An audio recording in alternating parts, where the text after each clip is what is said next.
এবারে finish liquid spray এর সৌজন্যে আমাদের বিশেষ আয়োজন ব্যস্ত খামারি।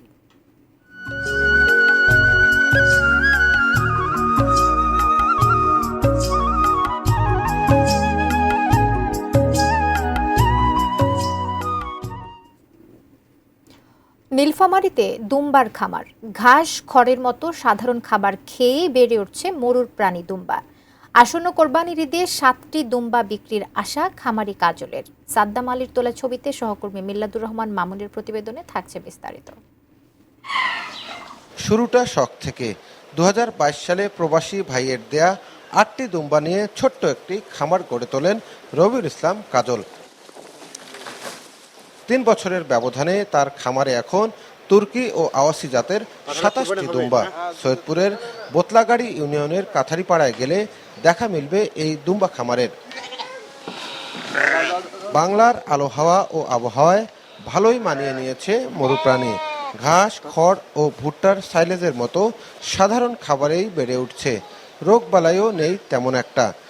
7 থেকে 8 মাসের মধ্যে একটি বাচ্চা দেয় মা দুম্বা, আর একটি পরিপূর্ণ দুম্বার ওজন হয় 50 থেকে 100 কেজি।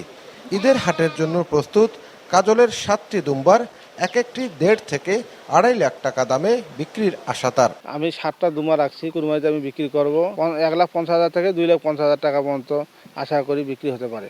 মানুষের আকর্ষণের কেন্দ্রবিন্দুতে পরিণত হয়েছে ব্যতিক্রমী এই খামার।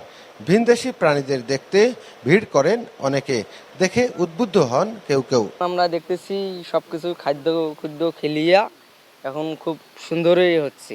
ভেড়া ও ছাগলের মতো দুম্বার লালন পালন সহজ বলছেন প্রাণী সম্পদ কর্মকর্তারা।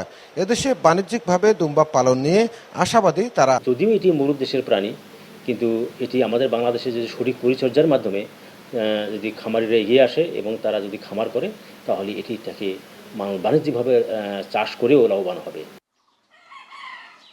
3 বছর আগে প্রবাসী ভাইয়ের পাঠানো 8টি দুম্বা দিয়ে এই খামারটি শুরু করেন স্থানীয় যুবক কাজল।